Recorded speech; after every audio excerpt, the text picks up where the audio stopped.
Très bien, donc nous allons reprendre les auditions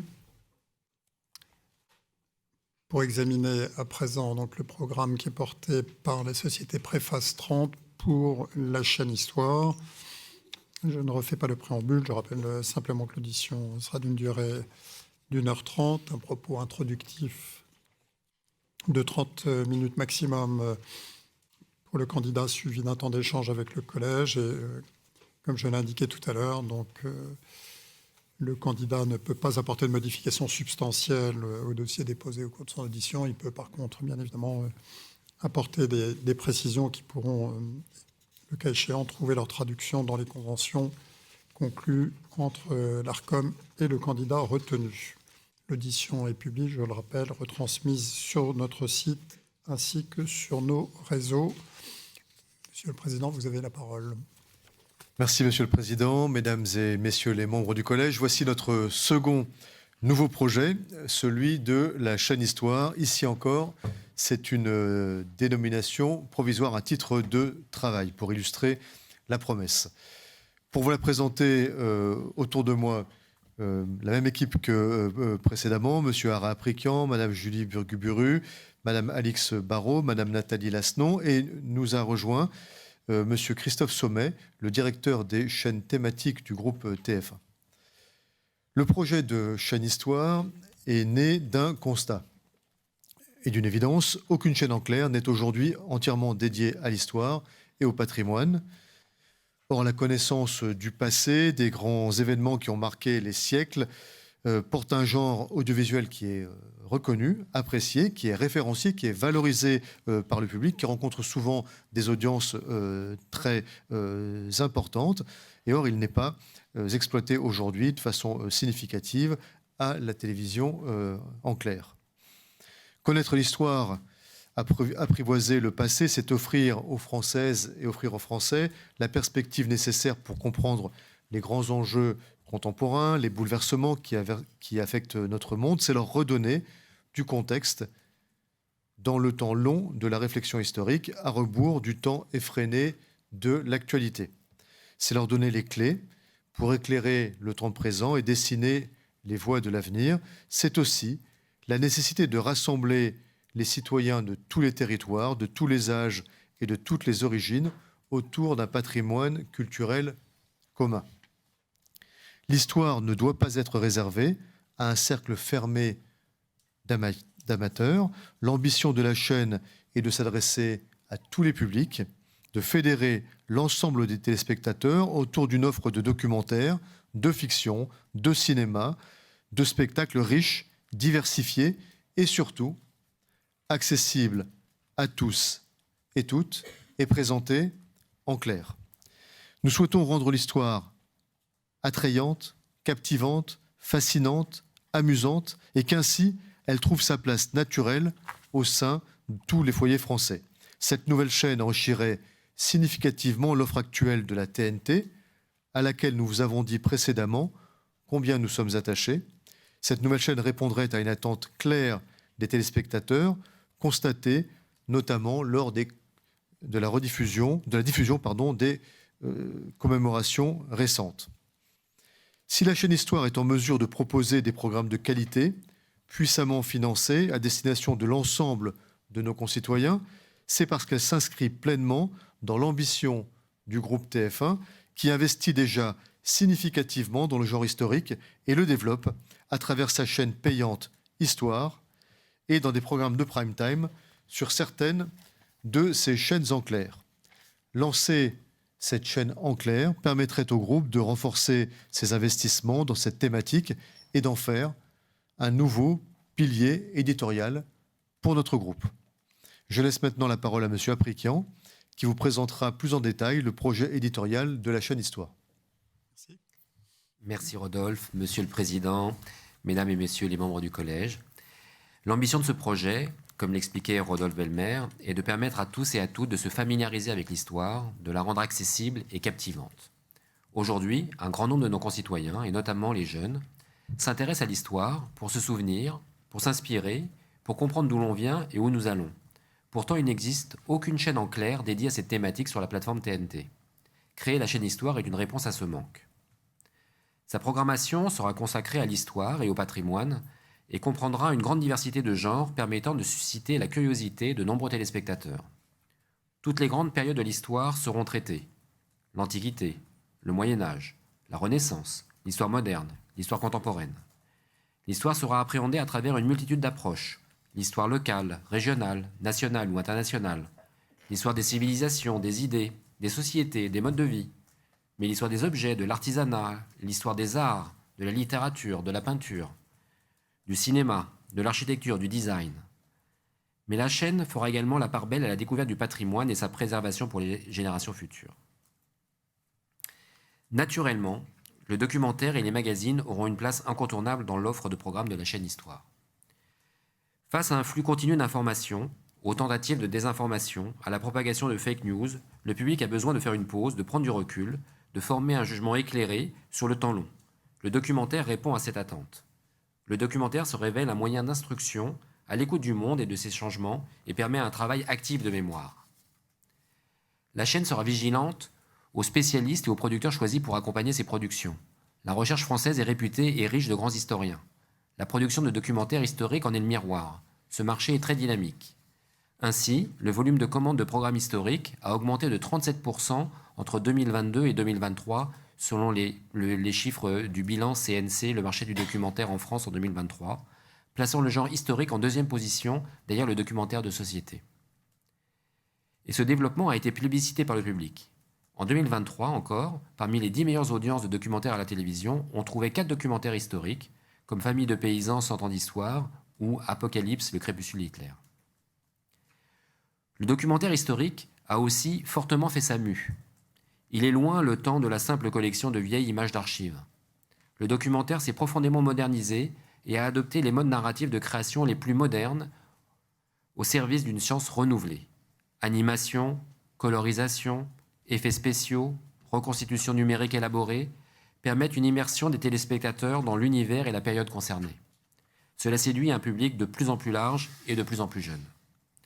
Pour événementialiser sa programmation, la chaîne mettra en avant des cycles thématiques, souvent en lien avec l'actualité, à l'occasion par exemple d'élections, d'anniversaires, de commémorations ou d'organisation d'événements mondiaux, comme les Jeux olympiques ou paralympiques. En mai 2025, la chaîne pourra célébrer les 80 ans de la fin de la Seconde Guerre mondiale en Europe. Cette commémoration d'un événement décisif du XXe siècle sera l'occasion de revenir sur la libération des camps de la mort, la chute du Troisième Reich, le procès de Nuremberg, l'avènement du siècle atomique après les bombardements d'Hiroshima et de Nagasaki, mais aussi sur le rôle clé du général de Gaulle et les premiers débats constitutionnels qui accoucheront de la 4e République. En novembre, la chaîne pourra également s'associer aux commémorations des attentats du 13 novembre 2015. Elle pourra proposer un cycle de programmes, documentaires et magazines reconstituant toutes les dimensions du drame national qui a profondément marqué notre pays. La chaîne Histoire se penchera aussi sur les histoires humaines qui font la grande histoire, les histoires méconnues, invisibilisées et quelquefois oubliées, comme celle d'Alice Milia, pionnière dans la reconnaissance du sport féminin, ou celle d'Alice Guy, première réalisatrice de l'histoire du cinéma. Enfin, la chaîne Histoire souhaite diffuser des programmes centrés autour du patrimoine, ces monuments du passé que l'on souhaite conserver pour les générations futures et qui nous relient physiquement à l'histoire en proposant des documentaires et magazines de même nature que Fontainebleau, l'histoire de la vraie demeure des rois de France, Haussmann, le baron de Paris ou encore l'invention du luxe à la française. En mars, la chaîne pourrait s'associer à l'exposition du musée de Cluny, musée national du Moyen-Âge, autour des sculptures de Notre-Dame. Dans cette exposition seront dévoilés des fragments de sculptures encore jamais présentés au public. Cet événement sera l'occasion pour la chaîne de revenir sur la restauration de Notre-Dame, joyau de l'art gothique et trésor inestimable de notre patrimoine national. La chaîne pourrait diffuser à cette occasion des documentaires ainsi que le film de Jean-Jacques Hano, Notre-Dame brûle. La chaîne s'associera naturellement aux grands événements du patrimoine, tels que les Journées européennes du patrimoine ou la Nuit des musées. La chaîne Histoire ne proposera pas une vision univoque des phénomènes historiques, mais pourra faire échanger différentes approches et écoles à travers un magazine de débat permettant d'éclairer le public sur les grandes controverses historiques, mais toujours avec les meilleurs spécialistes du sujet. Ainsi, les documentaires et magazines occuperont une place centrale dans la grille de la chaîne Histoire. Afin de confirmer cette promesse éditoriale, la chaîne Histoire s'engage à diffuser un volume minimal annuel de 2000 heures de documentaires et magazines. Elle s'engage également à consacrer au moins 100 premières parties de soirée à des documentaires, dont au moins 30 documentaires en première diffusion sur les chaînes gratuites de la TNT. Pour amplifier la dimension grand public de la chaîne, et au-delà de cette offre de documentaires et de magazines, la chaîne Histoire proposera une offre de fiction historique de grande qualité, dont certaines n'ont jamais été diffusées en clair à la télévision. Le contexte historique est propice à la création de nombreuses œuvres de fiction. Elles ont souvent contribué à forger l'imaginaire de multiples générations et fait découvrir des pans entiers de notre histoire. L'œuvre d'Alexandre Dumas ou de Walter Scott et leurs différentes adaptations en sont la preuve vivante. La chaîne souhaite donc proposer des fictions historiques emblématiques de la télévision, avec des séries telles que Un village français, mais également les grandes fresques de première partie de soirée comme Napoléon, De Gaulle, L'éclat et le secret, Le bazar de la charité ou Les combattantes. Les grandes adaptations littéraires, comme la série Chez Maupassant ou Guerre et paix, mais aussi des films comme Le Comte de Monte Cristo, Germinal, Les Trois Mousquetaires ou encore Les Illusions perdues, ont vocation à être proposées sur la chaîne. La chaîne pourra diffuser des séries européennes très identifiées du public, comme Downton Abbey, Rome ou The Crown, aussi bien que des séries américaines comme Band of Brothers, produite par Steven Spielberg, ou la série Tchernobyl. Certaines de ces séries seraient encore proposées en clair pour la première fois. Cela sera le cas avec la série Les Médicis, Maîtres de Florence, ou la série Marie-Antoinette. L'offre de films historiques sera également très large. En effet, le cinéma jouera un rôle très important dans la construction d'un devoir de mémoire. Et nous proposerons une sélection riche de films historiques revenant sur les drames du XXe siècle, en diffusant par exemple La liste de Schindler de Steven Spielberg, La rafle de Roselyne Bosch, Shoah de Claude Lanzmann ou Petit pays d'Éric Barbier, adapté du roman de Gaël Faye qui revient sur les génocides des Tutsis au Rwanda en 1994. La diffusion de films sera aussi l'occasion de faire découvrir ou redécouvrir les destins exceptionnels d'hommes et de femmes qui ont fait l'histoire. À ce titre, je pense notamment à Lucie Aubrac de Claude Berry, Jeanne d'Arc de Luc Besson, Marie-Antoinette de Sofia Coppola, ou bientôt le Sarah Bernard de Guillaume Niclou avec Sandrine Kiberlin et Laurent Lafitte, d'ailleurs un film coproduit par TF1. La chaîne proposera des rétrospectives de grands classiques du cinéma français historique, comme La traversée de Paris, adaptée de la nouvelle de Marcel Aimé, L'Armée des ombres, d'après Joseph Kessel, ou encore La Reine Margot, d'après Alexandre Dumas. Et pourquoi pas une soirée spéciale autour du Napoléon d'Abel Gance, magnifiquement restauré et numérisé, dont la version ciné-concert a été récemment un triomphe à la scène musicale. Enfin, la chaîne diffusera une sélection de films destinés aux enfants à partir de 10 ans, afin de les aider, avec une narration adaptée à leur âge, à appréhender à travers des histoires humaines fortes aux grands enjeux de l'histoire. La chaîne proposera par exemple Un sac de billes de Christian Duguay, Au revoir les enfants de Louis Malle, La gloire de mon père d'Yves Robert ou encore Cheval de guerre de Steven Spielberg. La chaîne complétera son offre de longs métrages avec des œuvres d'animation puissantes, dont par exemple Persépolis de Marjane Satrapi, Valse avec Bachir d'Harry Folman ou Le tombeau des Lucioles d'Isao Takahata, qui suit 2 enfants dans le Japon en ruine de l'après-guerre. Afin de confirmer la place importante que veut donner la chaîne en soirée à ces films, nous nous engageons à proposer annuellement, en première et deuxième partie de soirée, 50 diffusions d'œuvres cinématographiques. La diffusion de ces œuvres de fiction et de cinéma, souvent romanesques, pourront faire l'objet de compléments historiques pour distinguer ce qui provient de l'imagination des auteurs de fiction de ce qui est strictement attesté scientifiquement. Les spectacles vivants trouveront aussi leur place sur la chaîne, notamment ceux permettant de porter un nouvel éclairage sur l'histoire, car l'histoire devient un enjeu fort de la création théâtrale, notamment contemporaine. La chaîne participera et encouragera ces créations. Je prends quelques exemples. À titre d'illustration, la pièce Diplomatie de Cyril Gelli, dont le texte met en scène le dialogue entre le général von Scholtitz et le consul de Suède Raoul Nordling pour éviter la destruction de Paris en août 1944. Mais on pourrait envisager aussi la diffusion de la pièce d'Alexis Michalik au 5 Molières, Edmond sur le destin de l'auteur de Cyrano de Bergerac. Ou encore, de façon plus amusante, la comédie musicale américaine Hamilton sur les pères fondateurs des États-Unis. La chaîne Histoire offrira une diversité de thématiques, de points de vue, de narration qui permet à la chaîne de fédérer un public d'inconditionnel, mais aussi de développer des clés de compréhension pour un public non initié. Car notre ambition est de rendre l'histoire attractive. Et rendre l'histoire attractive participe de la lutte contre la désinformation et de la lutte contre la floraison des théories conspirationnistes ou révisionnistes. L'émergence d'Internet, des réseaux sociaux et maintenant de l'intelligence artificielle facilite la création et la propagation d'informations fausses et l'essor de théories complotistes aussi farfelues que dangereuses.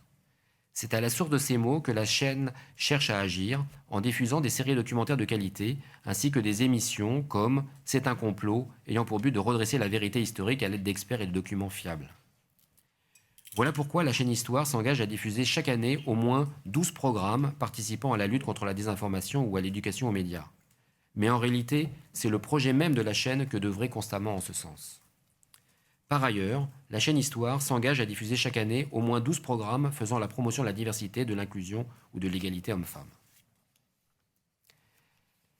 La chaîne Histoire est une chaîne éditée par le groupe TF1. Elle saura, à l'instar des autres chaînes du groupe, être responsable, œuvrer en faveur de la cohésion sociale, refléter la diversité de la société française dans toutes ses composantes, donner une juste représentation des femmes et des hommes dans ses programmes et rendre accessibles ces programmes aux personnes souffrant de handicap. Enfin, la chaîne Histoire, en tant que chaîne éditée par le groupe TF1, a vocation à intégrer les partenariats noués par le groupe TF1 avec la filière de la création audiovisuelle.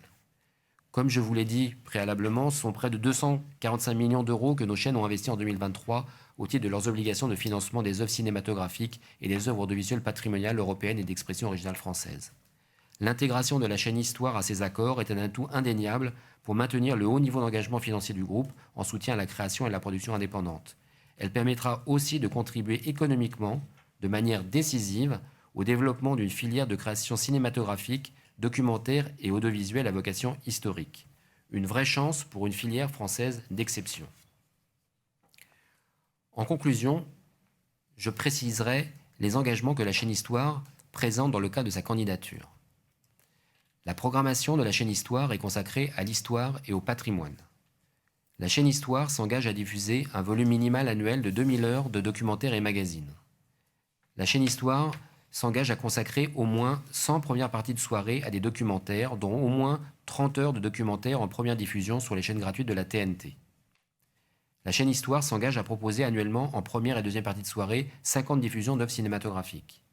La chaîne Histoire s'engage à diffuser chaque année au moins 12 programmes faisant la promotion de la diversité, de l'inclusion ou de l'égalité homme-femme. La chaîne Histoire s'engage à diffuser chaque année au moins 12 programmes participant à la lutte contre la désinformation ou à l'éducation aux médias. Elle s'engage à diffuser un volume minimal de 365 heures de programmes en première diffusion sur les chaînes gratuites de la TNT. Elle s'engage à rendre accessible 45% de ces programmes aux personnes sourdes et malentendantes et atteindra l'objectif de 60% d'ici 2030. La chaîne Histoire s'engage à proposer chaque année au moins 25 programmes en une autre description et veillera à ce que ces programmes soient diffusés, en particulier aux heures de grande écoute. Ces engagements sont importants et attestent de la différence que souhaite apporter la chaîne Histoire. Ils seront naturellement respectés. Le projet est clair, l'offre est très riche, le bénéfice téléspectateur important. Avant de laisser Rodolphe conclure, permettez-nous de vous montrer en quelques minutes un film illustrant ce qu'est le projet éditorial de la chaîne Histoire.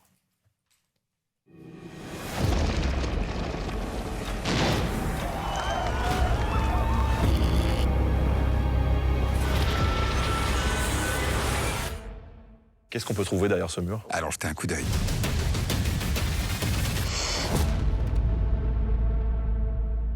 Nous sommes entrés dans un siècle fabuleux. Il faut éclairer ce chapitre méconnu de l'histoire. Je me tiens à votre entière disposition. Nous sommes les premiers archéologues à travailler sur cette zone. C'est ici que l'histoire de France s'est déroulée pendant des siècles. C'est comme si on découvrait un trésor. Ça a marqué un tournant dans l'histoire de l'humanité.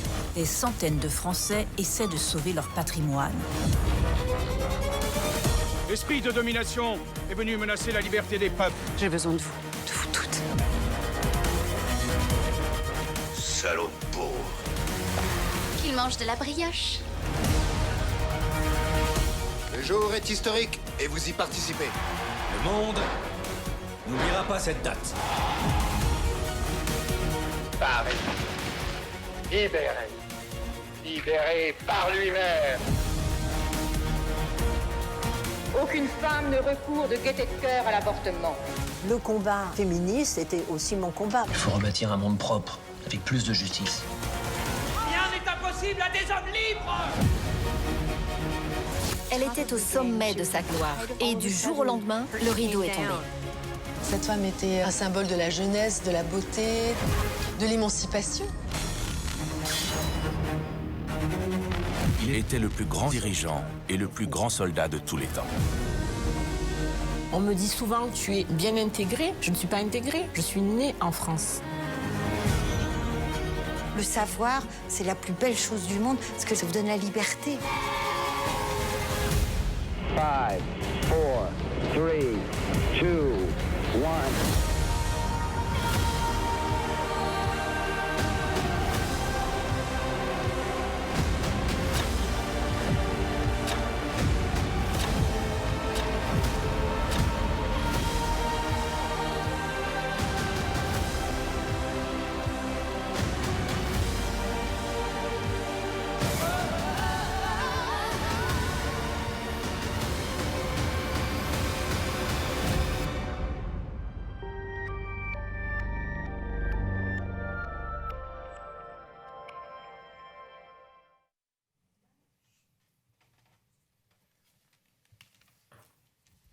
Bien, Monsieur le Président, Mesdames et Messieurs les membres du Collège, voici donc la présentation de ce projet de chaîne Histoire. Nous pensons que c'est une candidature solide que nous apportons aujourd'hui en vue d'une autorisation pour l'édition d'un service de télévision en clair à vocation nationale diffusé par voie hertzienne terrestre en mode numérique à temps complet et en haute définition pour la définition complète de la candidature auquel nous postulons aujourd'hui. Cette chaîne, vous l'avez vu dans notre dossier, est viable économiquement.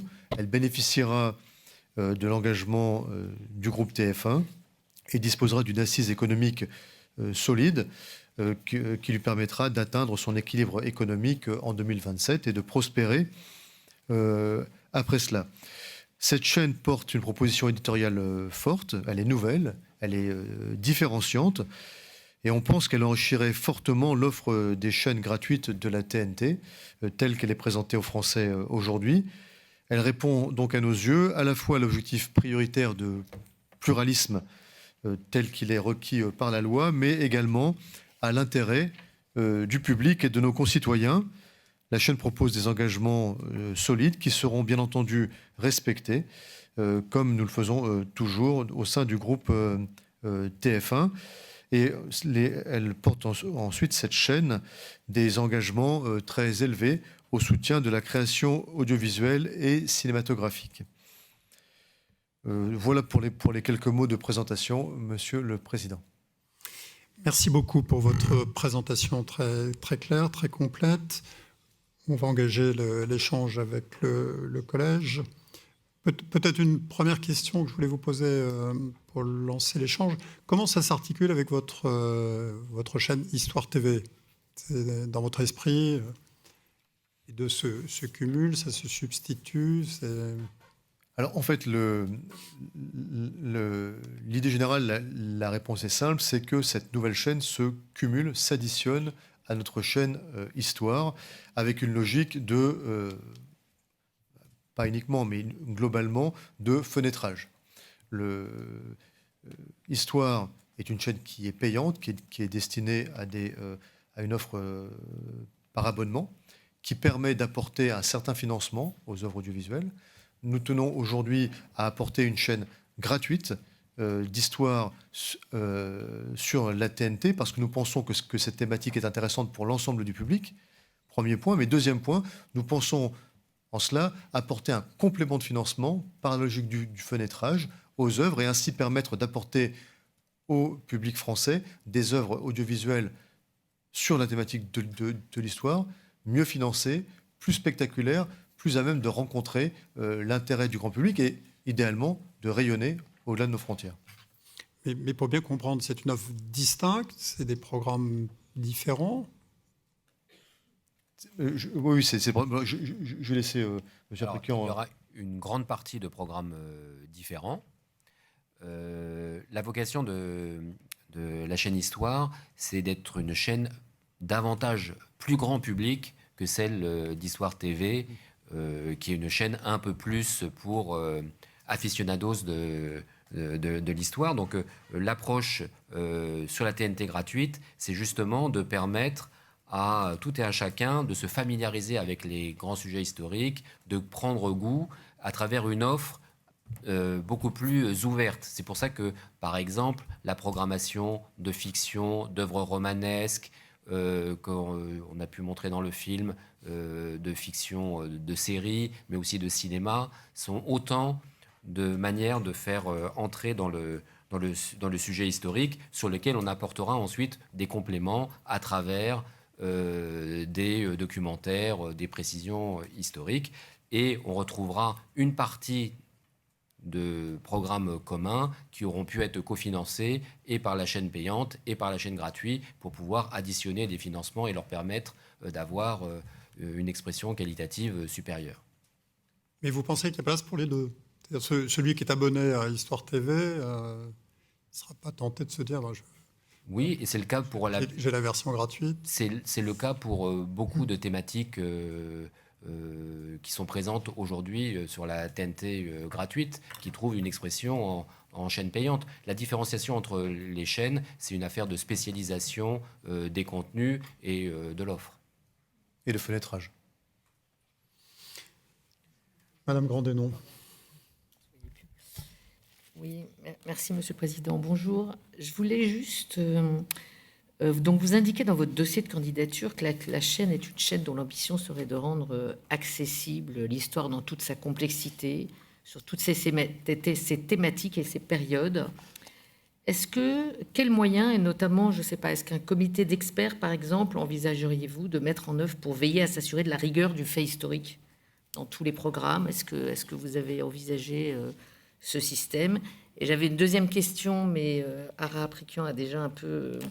On a parlé, c'était plutôt à quel public ça s'appliquait particulièrement, mais vous avez dit que ça serait assez grand public, et voilà, je voulais savoir s'il y avait un public spécifique pour cette chaîne. Alors, merci beaucoup. On a réfléchi à l'idée d'un comité d'experts. On n'a pas été conclusif à ce stade. On n'exclut pas l'idée de s'adjoindre à un comité d'experts. Aujourd'hui, on a l'habitude d'éditer une chaîne Histoire dirigée par Christophe. On le fait de façon très professionnelle en s'adressant aux meilleurs spécialistes, aux meilleurs producteurs. Christophe pourra en parler. L'idée pour une chaîne plus grand public, de reposer sur un comité d'experts peut faire sens. On y réfléchit. On n'a pas encore, pesé le pour et le contre du bénéfice et des inconvénients de la proposition. Juliette Théry. Merci beaucoup, Monsieur le Président.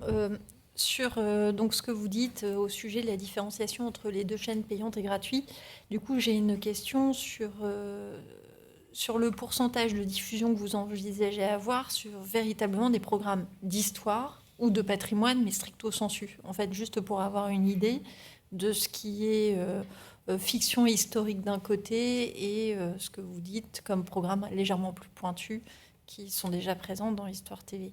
La part entre patrimoine et histoire? Alors, c'est ça. Quel est en fait le pourcentage de diffusion que vous envisagez avoir sur cette chaîne vraiment consacrée à l'histoire, au patrimoine, parce qu'il peut y avoir aussi des émissions ou des documentaires sur le patrimoine plus généralement de n'importe quelle civilisation, mais quels sont en fait le pourcentage de diffusion que vous souhaitez dédier à ces deux thèmes-là? On n'a pas fait encore de programmation extrêmement précise, je dirais, au jour par jour, mais je dirais, un peu sous le contrôle de Christophe, je dirais plutôt quelque chose comme 2 tiers, 1 tiers. 2 tiers consacrés vraiment à l'histoire, toutes ses composantes, peut-être 1 tiers ou peut-être un petit peu moins sur les questions de patrimoine. Mais je crois que la question, c'est en fait quasiment 100% de la grille est vraiment consacrée à cette thématique. Il n'y a pas d'autres... Oui. Histoire et patrimoine, c'est vraiment l'objet de la chaîne, sa définition. C'est une chaîne entièrement dédiée à l'histoire et au patrimoine. Oui, et donc par exemple, j'avais peut-être pas bien compris la question, si on parle de fiction, etc., ce sont des fictions qui ont une dimension dont le choix aura été fait parce qu'ils ont une dimension historique, ils reposent sur des faits historiques, sur un substrat qui est intéressant en matière d'histoire. Et sur lequel on pourra proposer, comme sur toutes les œuvres un peu romanesques, des compléments d'information pour justement faire la part de ce qui est l'œuvre de fiction des auteurs et la réalité scientifiquement établie sur ces œuvres de fiction. Beaucoup de personnes connaissent l'histoire à travers le truchement justement de ces œuvres romanesques. Donc c'est important pour pouvoir les familiariser à l'histoire, de les diffuser, et c'est important aussi d'avoir un contrepoint qui permette justement de rétablir quelques faits. Alors ça peut être sur les Trois Mousquetaires, ça peut être sur d'autres fictions historiques très connues. L'établissement des faits ensuite scientifiquement établis, ça fait partie du projet éditorial de la chaîne. Christophe Sommet. Si je peux me permettre, le projet est vraiment un projet d'histoire généraliste, puisqu'on part de l'histoire antique, préhistoire jusqu'à l'histoire contemporaine, généraliste aussi sur les formats, puisqu'on y diffusera du documentaire, du magazine, des séries historiques, du cinéma, des spectacles vivants. Et c'est toute cette richesse-là, cette variété qui va permettre de toucher le plus grand public. Antoine Boilet. Merci, Monsieur le Président. Rebonjour. Plusieurs questions. La première, si on continue à dresser le portrait robot de cette chaîne et son positionnement dans le paysage audiovisuel, moi, je me pose quand même la question de... En fait, il y a beaucoup d'histoires et de patrimoine sur un certain nombre de chaînes comme France 2, France 3, France 5, RMC Découverte.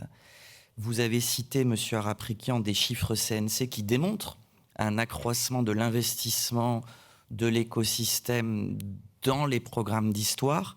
Donc, est-ce que vous pourriez peut-être préciser en quoi vous allez apporter dans l'univers du gratuit une différence par rapport à ces chaînes qui proposent, je le redis, en histoire et patrimoine, une offre importante et qu'on met en valeur régulièrement dans les bilans de diffusion de l'ARCOM. La deuxième question sur vos soirées doc. On peut peut-être commencer par la première. Pardon.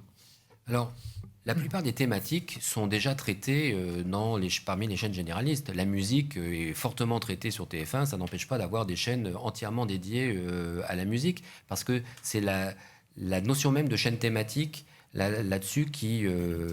a une valeur ajoutée supplémentaire, parce qu'à n'importe quel moment, quelqu'un qui est intéressé par l'univers peut venir consommer un certain nombre de contenus propres à cet univers.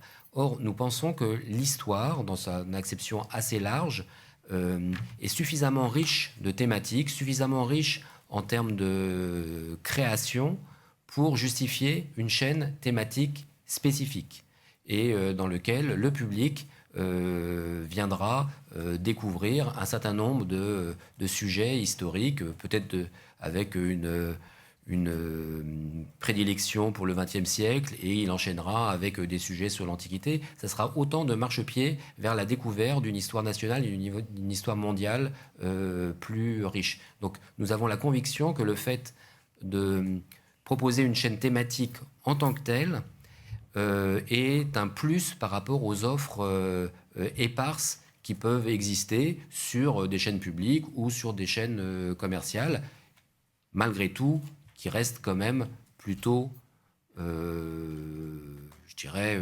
relativement rares quand même. Surtout aux heures de grande écoute. La deuxième question concerne votre engagement sur les 100 premières parties de soirée par an consacrées à des documentaires de création. Et vous écrivez que dans ce cadre, il y aurait au moins 30 heures de documentaires en première diffusion sur les chaînes gratuites de la TNT. Alors, est-ce qu'on peut juste préciser combien de premières parties de soirée représentent ces 30 heures inédites? Et est-ce que cet engagement, au fond, peut-être dans une optique, là aussi, de montée en puissance de la chaîne, est-ce qu'on pourrait envisager qu'il augmente au fur et à mesure du développement de la chaîne pour renforcer, là encore, son caractère inédit. Et est-ce que vous avez d'ores et déjà, sur ces 30 heures de documentaire, le volume de ces 30 heures qui serait justement dans la logique de double fenêtrage que vous évoquiez avec la chaîne CAPSAT? Tout d'abord, c'est des engagements extrêmement importants.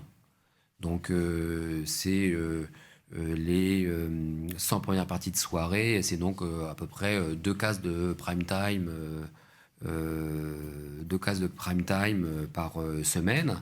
Donc pour le documentaire historique. Donc c'est une chance formidable pour le documentaire historique. Là-dessus, on propose au moins 30 heures en première diffusion sur la chaîne gratuite de la TNT. Donc combien ça fait de première partie de soirée? Je dirais, ça dépend combien on a de 52 minutes et combien on a d'émissions de 90 minutes. C'est un peu difficile de le déterminer a priori. On a fait l'hypothèse qu'un format classique de documentaire était souvent de 52 minutes, mais bon, les formats peuvent varier. Mais je voulais insister sur le fait que c'est une ambition extrêmement forte en termes de mise en valeur du documentaire et du documentaire historique et d'investissement sur des nouveaux documentaires. Et il m'en reste 2 que je vais faire rapidement.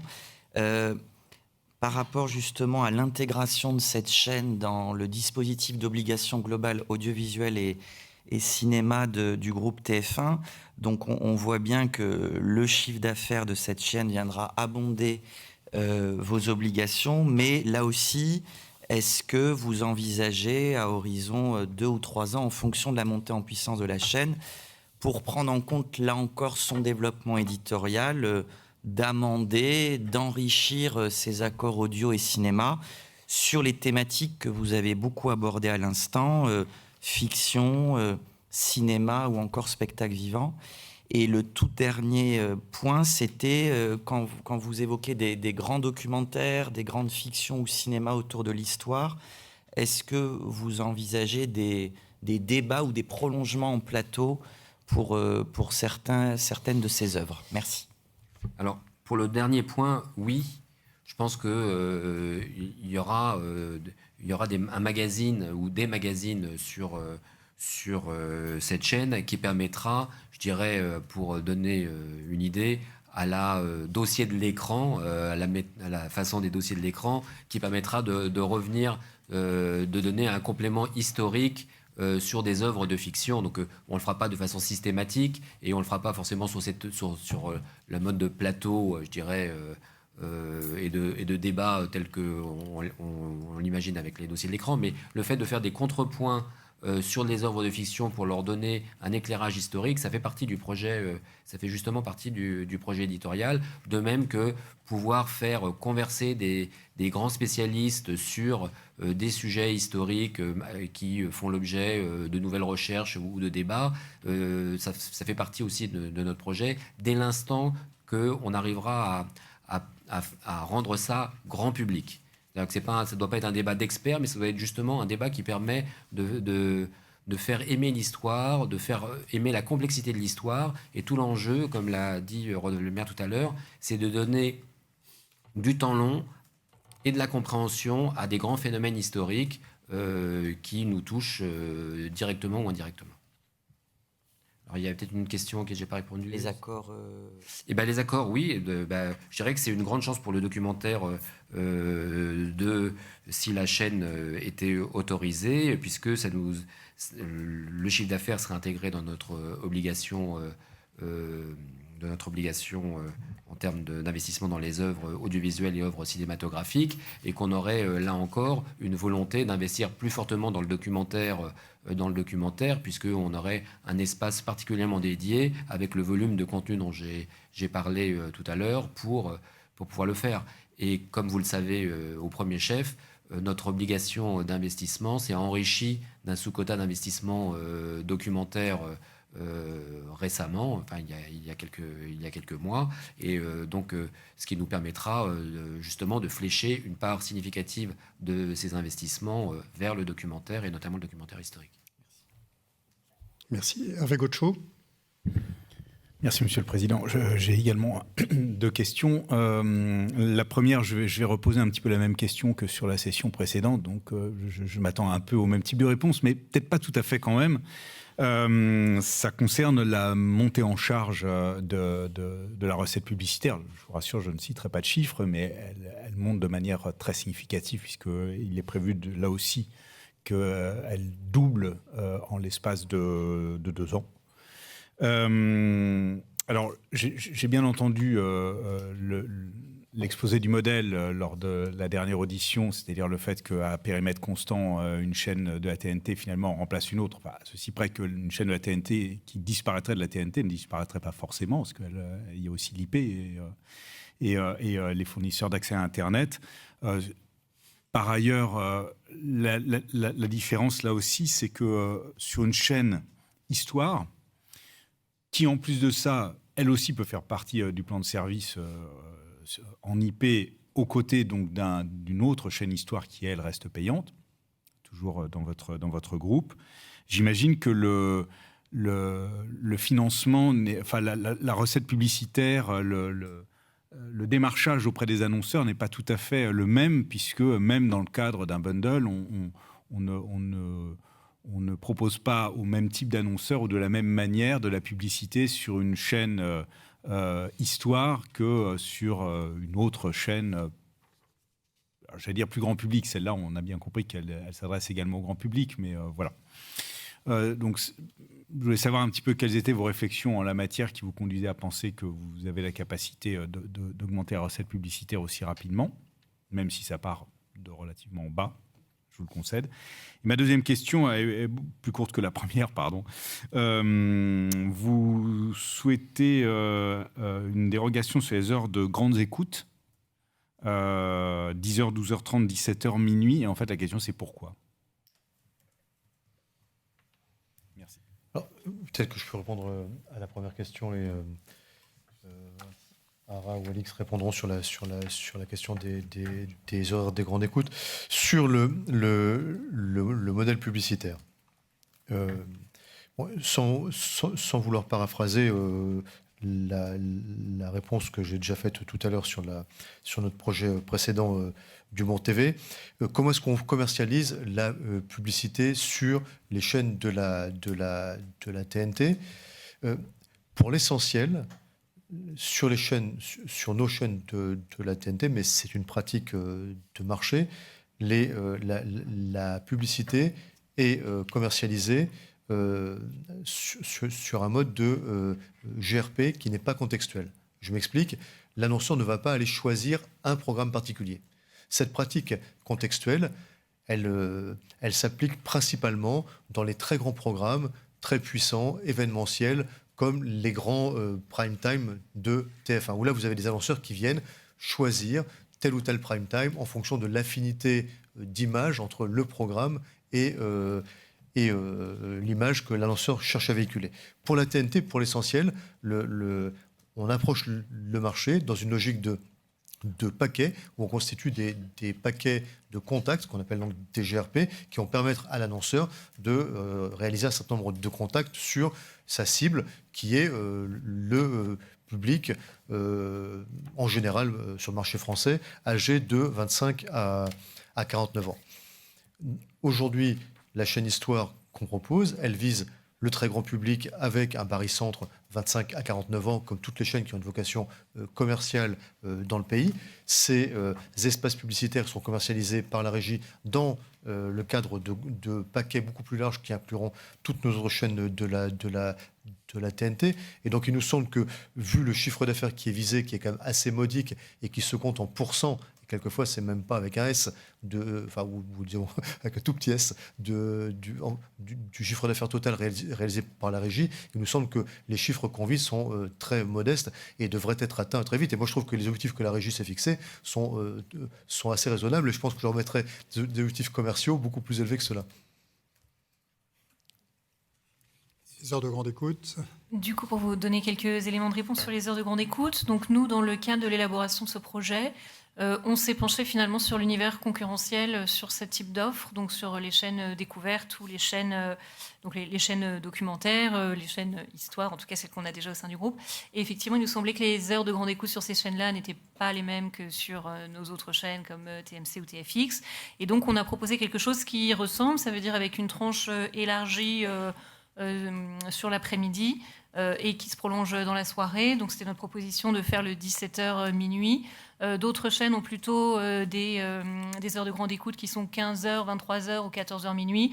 Nous, on a souhaité proposer plutôt une tranche en fin de matinée où il y a de fait un très large public devant la télé, peut-être même un peu plus que sur le creux de l'après-midi.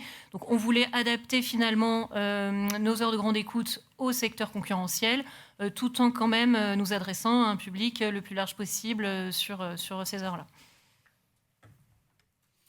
Merci. Benoît Loutrel. Merci beaucoup. Moi, j'avais une question sur l'articulation LCH-LCI. Parce que vous dites que vous allez, sur la chaîne Histoire, mettre la retransmission des commémorations, qui sont souvent, en fait, aussi des événements qui sont couverts par les chaînes d'information. Donc, vous allez faire quoi derrière? Nous faire des demandes de double diffusion ou à quelle articulation? Où est le partage des eaux entre ces deux chaînes sur des grands événements, des périodisations.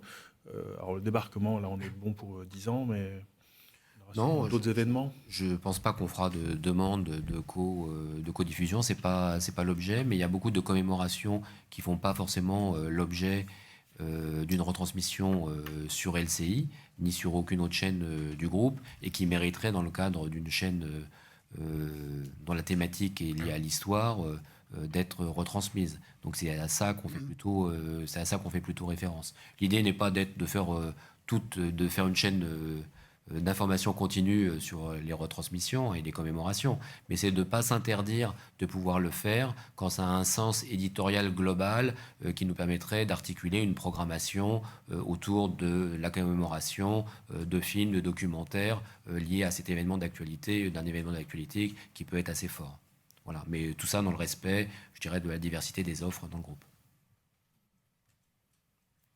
Mais l'actualité traitée sur LCI pourrait donner lieu à une adaptation de la programmation éventuellement sur LCH pour donner un peu de profondeur, comme on dit, et un éclairage. Je ne dirais pas l'actualité de LCI, mais plus généralement, les grandes convulsions du monde et de l'histoire seront la matière justement d'approfondissement de la chaîne Histoire. Donc la capacité à prendre du temps, de la réflexion et de la perspective historique pour pouvoir raconter un certain nombre de choses sans être justement dans le feu de l'actualité, sans être justement dans le débat de l'actualité. Donc on sortira du débat de l'actualité. L'idée, c'est pas du tout de faire une chaîne d'information supplémentaire, loin de là. C'est de donner au contraire le cadre historique de long terme qui permet d'avoir une réflexion plus large, plus ample et d'avoir un cadre d'analyse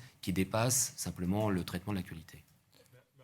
Pour bien comprendre, si on avait si cette chaîne elle avait existé en hertzien dans les derniers mois, où aurait été un peu le partage des eaux sur la guerre en Ukraine, le retour de la guerre en Europe, qu'est-ce qu'on aurait pu imaginer comme articulation? Ou le Proche-Orient. Le Proche-Orient, ou le débarquement, effectivement, qu'est-ce qu'on aurait pu voir? Comment est-ce qu'on aurait pu imaginer cette complémentarité entre les deux?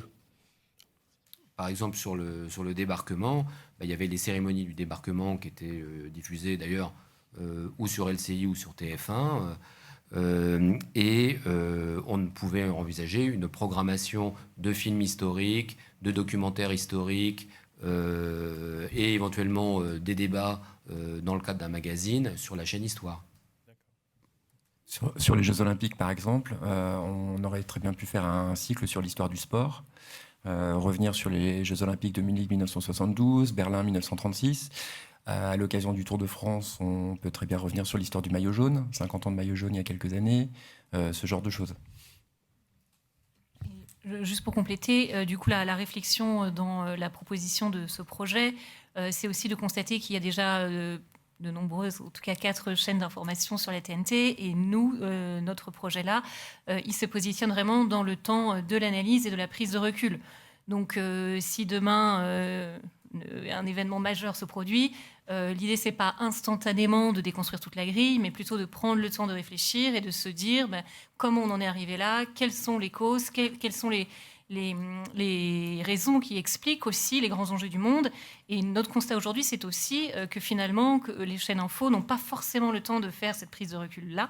Et c'est aussi de là qu'est née l'idée de vous proposer ce projet de chaîne. Si je peux me permettre de compléter pour une dernière fois peut-être cette question, mais on aura l'occasion d'y revenir sans doute demain. On fait aussi de l'analyse et du décryptage sur LCI, mais dans le feu de l'actualité, effectivement, et c'est toute la différence avec cette chaîne qui sera sur le temps long. Et la production de documentaires, de fiction, par nécessité, demande un temps long et qui n'est pas le temps de l'actualité. Benoît Loutrel. Du coup, j'ai aussi la même question que sur la chaîne de humour. Une seule langue ou s'il y a une version originale, on perd la version française? Parce qu'il y a des programmes, on imagine, il faut les mettre en français aussi, mais ça serait triste quand même de perdre la version originale aussi, surtout que ça existe sur étagère, entre guillemets, d'avoir une VO et une VF. Mais là, vous avez mis dans le... Non, on a mis la même chose. Donc là aussi, ça sera du sous-titrage. Là aussi, si la version originale est disponible et si on voudrait pouvoir proposer aux téléspectateurs les versions originales sous-titrées en français, quand les programmes sont disponibles dans ces versions-là, ce qui est Juliette Théry. Merci beaucoup. J'ai une question justement pour reprendre la proposition groupe. Donc vous êtes lancé dans cette offre TF1+, très ambitieuse, on le voit bien. Donc cette chaîne aurait vocation à être aussi inclue dans l'offre TF1+, je présume. Et si c'est le cas, est-ce que vous avez par ailleurs sur vos chaînes thématiques, dont fait partie donc évidemment Histoire TV, est-ce que elles ont aussi vocation un jour à s'intégrer dans votre plateforme de manière à avoir un point d'accès unique sur l'ensemble de vos propositions éditoriales au pluriel? Merci. Alors, toutes les chaînes gratuites du groupe ont vocation à avoir une expression digitale sur TF1+, pour accompagner la mutation des usages qui se placent de plus en plus vers le à la demande. Le projet de TF1+, c'est de devenir la première plateforme de streaming gratuite de l'espace francophone. Donc c'est là-dessus qu'on est concentré. Et donc, la chaîne Histoire serait présente sur TF1+, Histoire ne serait pas présente sur TF1+.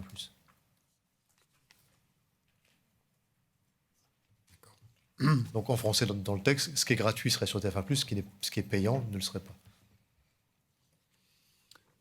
Laurence Péco-Rivolier. Oui, merci.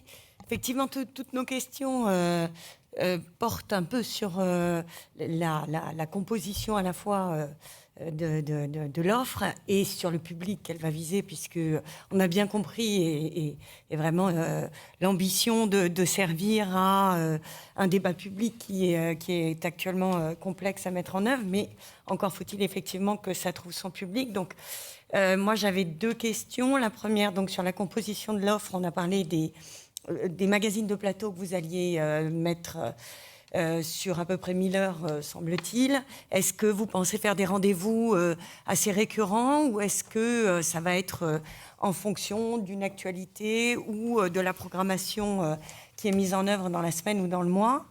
Ma première question. La deuxième, pour le public, ça rejoint un certain nombre de questions qui ont été posées. Donc, c'est grand public avec des heures d'écoute grand public un peu différentes. Mais est-ce que, par exemple, par rapport à la chaîne qui existe et qui est payante, vous avez pu évaluer une étude de marché sur les schémas d'âge que tout ça pourrait viser? Et puis, j'ai une troisième question pour revenir sur mes questions habituelles sur la diversité. C'est une chaîne qui permettrait, là, pour le coup, effectivement, de mettre en avant un certain nombre d'engagements de diversité, et pas seulement pour les femmes, pour d'autres types de diversité. Est-ce que là-dessus, vous avez aussi une réflexion particulière? Alors, sur l'engagement de volume, donc le volume minimal annuel est de 2000 heures en documentaire et magazine, et dans notre esprit, Alors on ne l'a pas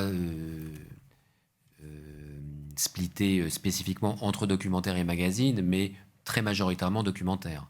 Donc on pense que c'est une offre très majoritairement documentaire. Ce qui ne veut pas dire qu'on ne fera pas un certain nombre de magazines dont j'ai pu parler tout à l'heure, quelques magazines de débat, des magazines post-fiction, etc. Mais je dirais l'offre volumique la plus importante sera essentiellement documentaire. La question sur histoire... Sur le public. Sur le public. Alors je n'ai pas les chiffres en tête, mais le public d'Histoire TV sera... le public de la chaîne Histoire sera plus jeune que le public d'Histoire TV, qui est un public qui est plus érudit, plus âgé, plus féru d'histoire. On essaie de s'attacher là à un public d'amoureux occasionnels de l'histoire et du patrimoine, auquel on va essayer de... Voilà, donc, comme l'a dit Rodolphe, le cœur de cible de nos propositions éditoriales, c'est les 25-49 ans. Donc c'est ça qu'on essaye c'est autour de ce public-là qu'on essaye de réunir notre offre de programme. Et enfin, sur la diversité, dans toute sa diversité, c'est effectivement au cœur du projet éditorial de la chaîne. On a pris un certain nombre d'engagements en la matière, mais c'est toute la richesse de l'offre documentaire qui permet de raconter la complexité du monde, des histoires invisibilisées aussi derrière les personnalités les plus connues, les histoires les plus connues, ou une focalisation sur l'histoire la plus domestique. En tous les cas, voilà, donc il y a une volonté très forte de pouvoir répondre à cette volonté d'un partage de notre histoire nationale et de l'histoire du monde. Y compris du côté des réalisateurs, réalisatrices. Y compris. Denis Rapone. Oui, merci. Je vais rebondir sur le public, dont vous dites qu'il sera plus jeune, et sur mon questionnement que j'ai déjà formulé tout à l'heure à propos d'Humour TV sur l'éducation aux médias. J'ai compris que ça ne passait pas par l'humour, c'était une stratégie de groupe. En revanche, dans le dossier de candidature, j'ai effectivement noté qu'il y avait donc un engagement pour la diffusion de 12 programmes d'éducation aux médias, à l'information.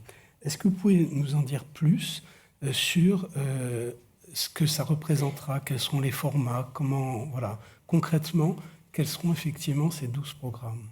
Alors, je vais laisser la parole à Christophe qui va vous donner des exemples de ce qu'il fait déjà, par exemple, aujourd'hui sur Histoire TV, qui ne seront pas forcément les mêmes programmes que l'on retrouvera sur la chaîne Histoire, mais juste pour vous éclairer, je dirais à titre d'exemple, sur notre capacité à traiter ces sujets-là de façon forte, notamment dans la lutte contre les théories du complot, dans la lutte contre les fake news notamment.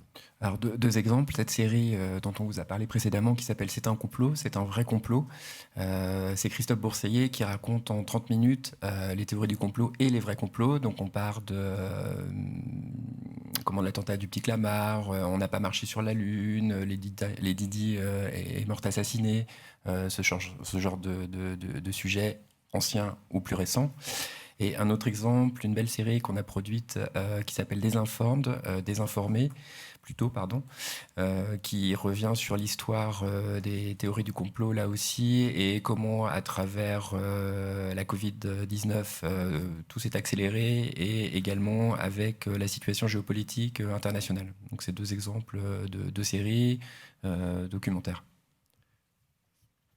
Par ailleurs, au-delà de ces sujets qui sont vraiment spécifiques, et c'est une sorte de la lutte contre la désinformation et de l'explication et du décryptage, l'objet essentiel de la chaîne étant, en faisant mieux connaître l'histoire, enfin je crois que c'est dans la substance même et dans l'essence même de cette chaîne qu'elle participe par essence, donc par construction, à l'éducation aussi, alors pas nécessairement aux médias, mais à l'éducation en général, et de l'éducation vient aussi l'éducation aux médias.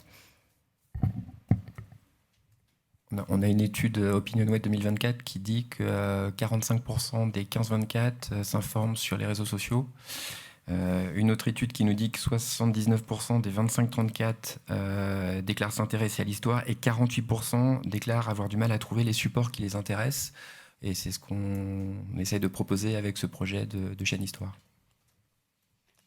Pardon, est-ce que ça a un rapport, ces 12 programmes, avec ce que vous évoquez par ailleurs dans la candidature, dans le dossier de candidature, qui sont des séquences de 2 minutes?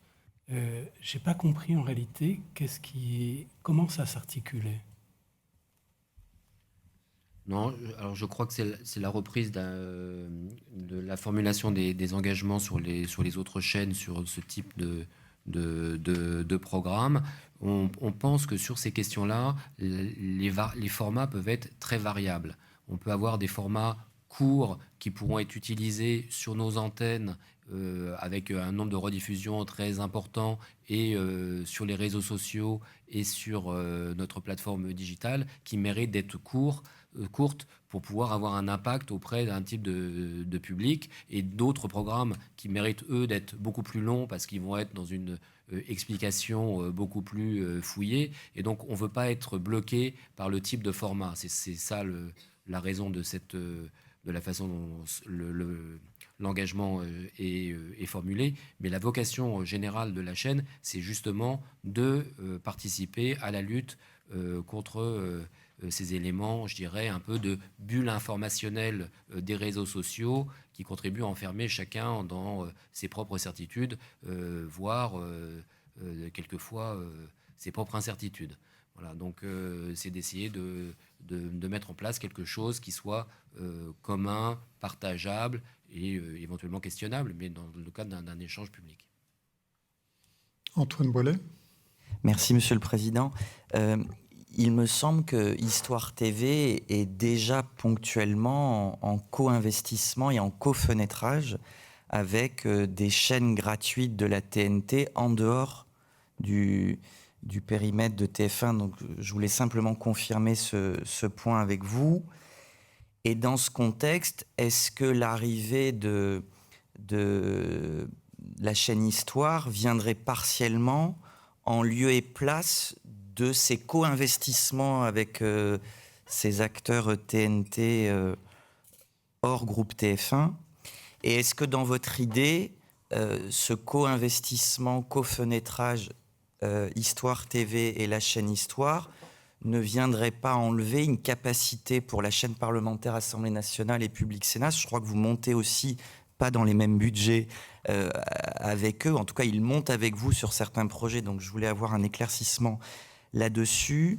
Et la deuxième question, on n'a pas parlé de l'INA, mais qui est un acteur important sur l'histoire et le patrimoine, qui d'ailleurs fait une belle émission type dossier de l'écran qui s'appelle Rambobina sur LCPN. Mais au-delà de ce clin d'œil et de cette pub, quels axes de partenariat possibles vous envisageriez avec l'INA? Peut-être pour répondre juste à la première question, on n'envisage pas du tout de changer le modèle de la chaîne Histoire et de ses cofinancements avec ses partenaires traditionnels. Donc on essaie de proposer une offre nouvelle qui viendra enrichir l'offre et la capacité, au contraire, d'avoir des débouchés du financement et un public. Donc de ce point de vue-là, rassurez-vous. Quant à l'INA, je laisserai peut-être Christophe développer, mais naturellement, c'est un partenaire de premier plan pour participer à certaines émissions. Rambobina est un bon exemple d'émission qui aurait pu être proposée par cette chaîne. Il y a d'autres exemples, mais de même qu'on travaille avec les agences d'images, Pathé, Gaumont, etc. Christophe a beaucoup d'autres exemples, à mon avis. Non, comme on le fait déjà pour Histoire TV, on pourrait participer en tant que coproduction à différents projets. On vient d'en faire un de 6 fois 52 minutes sur les légendes du ciel dans le cadre de la Super Expo qu'il y a eu au Musée de l'Air et de l'Aviation, un programme réalisé par Serge Tinière. L'INA qui reste une source importante d'acquisition, que ce soit des séries vintage, je sais, Les Rois Maudits, je sais pas, ou peut-être pourquoi pas racheter les débats mythiques de l'entre-tour des élections présidentielles dans le cadre de programmation rebondir sur l'actualité, sans que ce soit de l'actualité politique, voilà, comme on bosse aussi avec Pathé Gaumont Archives, avec d'autres acteurs importants du monde des archives, c'est essentiel. Ils ont la matière première historique, les images en noir et blanc, donc tout notre patrimoine dont on a besoin pour ce beau projet de chaîne. Les plateformes, là aussi, ça peut être une piste de partenariat, compte tenu d'une offre documentaire qui est très dense. Oui, de différents ordres. Quand on a fait, par exemple, pour TF1, des fictions avec un substrat historique, comme Les Combattantes, on a été chercher une part de cofinancement chez Netflix, par exemple.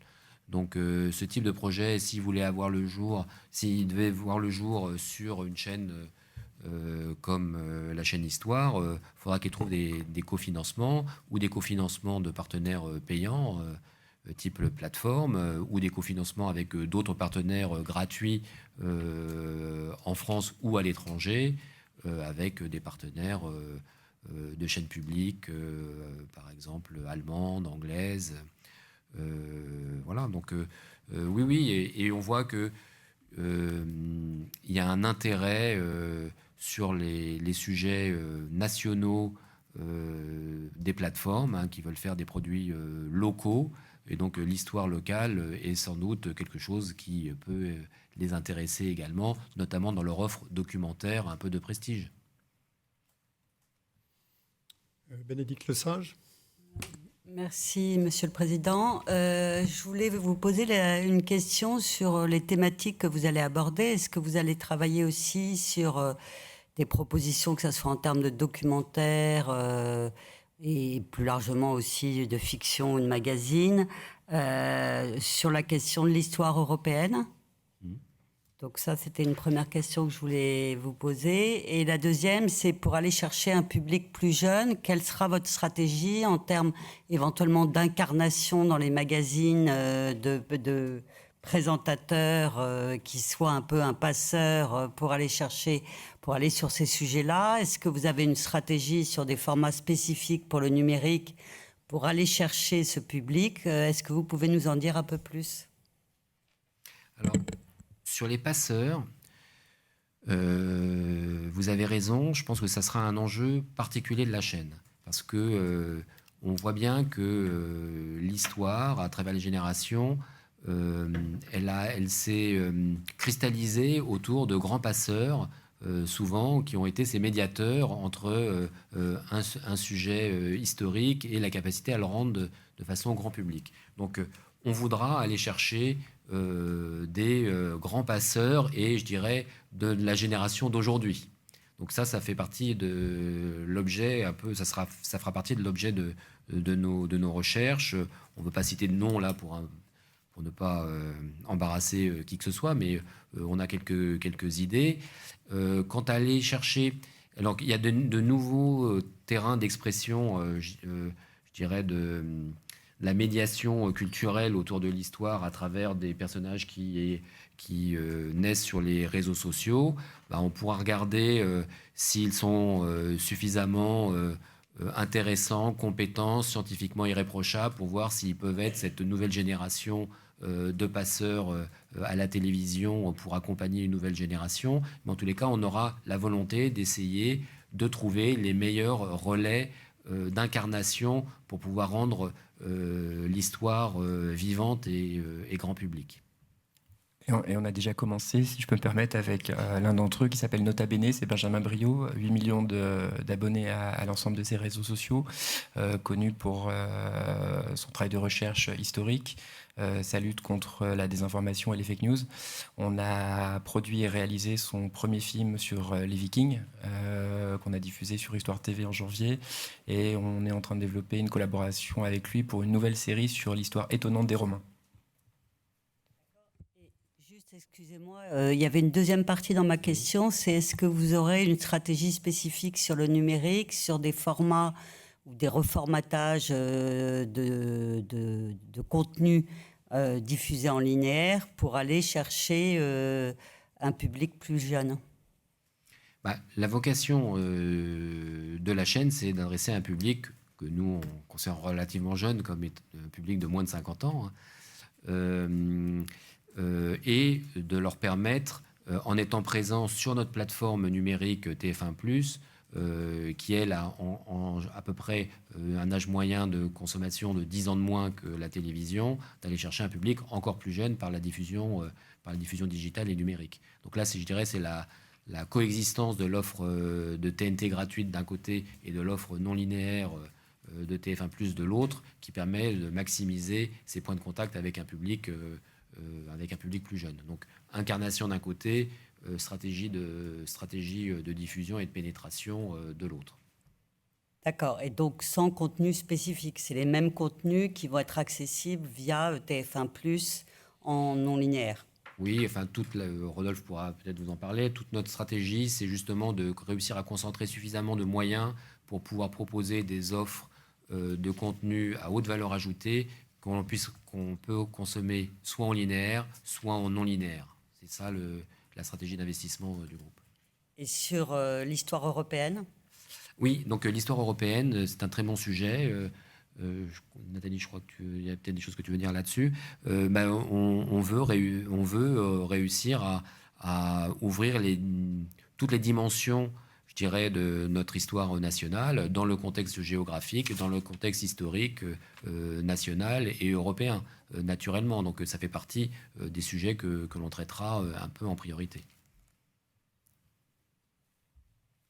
Après, encore une fois, il y aura aussi toujours un certain nombre d'occasions dans le calendrier ou dans l'actualité qui nous permettra justement de faire des pauses sur des sujets européens, que ce soit à l'occasion d'élections, à l'occasion pour revenir sur des grandes commémorations, etc. etc. Donc l'actualité, je dirais le calendrier plus que l'actualité, c'est autant d'occasions pour nous de revenir sur l'histoire d'institutions, l'histoire des peuples, l'histoire des pays qui ont fondé l'Europe et l'histoire de France. Et c'est bientôt l'anniversaire du Brexit. Dans la stratégie d'ensemble de TF1, ces deux chaînes additionnelles, je pense que pour celle-là, c'est le même qualificatif qu'il faut utiliser, je suppose. Ça s'inscrit comment? C'est un relais de croissance supplémentaire que vous cherchez en complément de ce que vous avez développé sur le numérique, à défaut de pouvoir faire une fusion. Comment, si on se projette dans les années qui viennent, comment ça s'intègre dans votre projet de développement? Alors, ces deux projets, en fait, ont trois dimensions, trois intérêts pour nous si on les observe à l'aune de la stratégie du groupe. La première ambition, c'est en proposant des offres nouvelles qui sont différenciantes, qui vont enrichir l'offre éditoriale qui est proposée aux Français sur la TNT, c'est de défendre la plateforme TNT, dont on pense qu'elle est le point d'entrée des Français dans l'univers du gratuit. Pas tellement parce que la TNT est consommée massivement, parce qu'on sait tous quel poids elle pèse dans l'audience des Français, mais parce que la TNT, par le plan de service et par l'universalité de sa distribution, c'est la porte d'entrée des Français dans l'univers du gratuit. Et comme étant l'acteur leader en France dans le monde du gratuit, l'avenir de la TNT nous préoccupe particulièrement et on pense que cet avenir prospérera si l'offre éditoriale continue à s'enrichir, à être intéressante pour les Français et à se diversifier. Le deuxième élément, c'est un relais de croissance, mais certes, et qui n'est pas inintéressant. Vous avez vu les chiffres qu'on produit dans nos business plans. Ce sont des relais de croissance qui sont, je dirais, assez modestes et de toute façon pas du tout de nature à déséquilibrer l'équilibre concurrentiel du secteur. Puisqu'on parle d'objectifs 2027 de quelques dizaines de millions d'euros pour un groupe qui fait, comme l'autre, qui fait 2,5 milliards d'euros de chiffre d'affaires, dont 1,6 milliard d'euros sur la publicité. Donc c'est un petit relais de croissance, mais bon, c'est pas tellement le sujet.